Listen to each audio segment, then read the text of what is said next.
अस्सलाम वालेकुम रहमतुल्लाहि वबरकातुहू।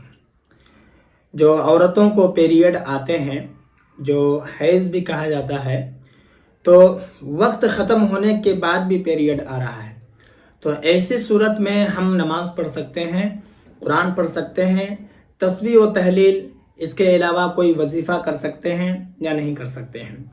और पीरियड का जो वक्त है, जो टाइम है, वो कितना दिन तक है।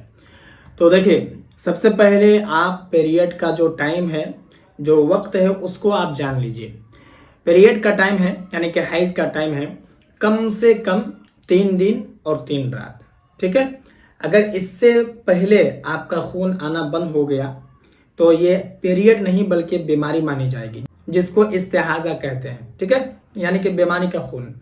ऐसी सूरत में आप नमाज भी पढ़िएगा, आपको नमाज नहीं छोड़ना है। दूसरी बात यह है कि ज़्यादा से ज़्यादा जो पीरियड का टाइम है वो 10 दिन है, ठीक है, 10 दिन 10 रातें। तो अगर 10 दिन तक आपका पीरियड आता है, खून आता है, तो वो पीरियड माना जाएगा, हैज़ माना जाएगा।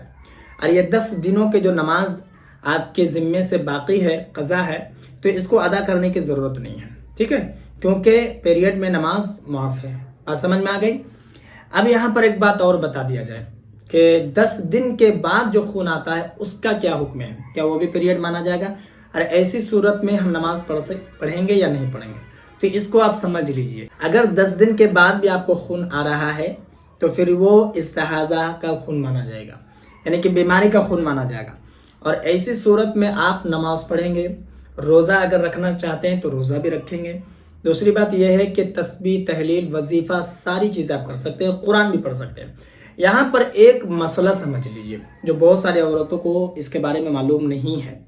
मसला यह है कि जैसे इस्तिहाजा का खून आ रहा है, यानी कि बीमारी का खून आ रहा है, तो आप एक मरतबा वज़ू बनाएं और वज़ू बनाने के बाद आप नमाज शुरू कर दिए, ठीक है।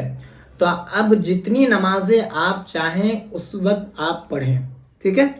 अब क्या है कि उन नमाजों को पढ़ने के बाद अब फिर उठ के बाहर चले गए या किसी काम में लग गए, फिर आप नमाज का जब वक्त हुआ तो ऐसी सूरत में फिर से आपको वज़ू बनाना पड़ेगा, क्योंकि जो खून है वो आपका बंद नहीं है, वो आ ही रहा है, ठीक है। तो इस मसले को आप ज़रूर ध्यान में रखिएगा कि एक मरतबा वज़ू करके जितनी नमाजें पढ़नी है, जितनी इबादतें करनी है, वो एक बार में आप कर लेंगे। लेकिन अगर आप मुसल्ले से उठ जाते हैं, फिर कुछ काम में लग जाते हैं, या फिर बच्चों को खिला लिए, या फिर खाना खा लिए, या कुछ भी कर लिए, फिर जब नमाज पढ़ना होगा या फिर कुरान पढ़ना होगा तो आपको दोबारा वज़ू बनाना पड़ेगा। बस इसमें यही एक चीज़ है। बाकी बिल्कुल आप नमाज पढ़ेंगे, रोज़ा रखना चाहें ये भी रखेंगे, कुरान शरीफ छुएंगे, कुरान शरीफ पढ़ेंगे, क्योंकि ये पीरियड का खून नहीं है बल्कि इस्तिहाजा यानी कि बीमारी का खून है। 10 दिन के बाद जो खून आता है उसके बारे में, ठीक है।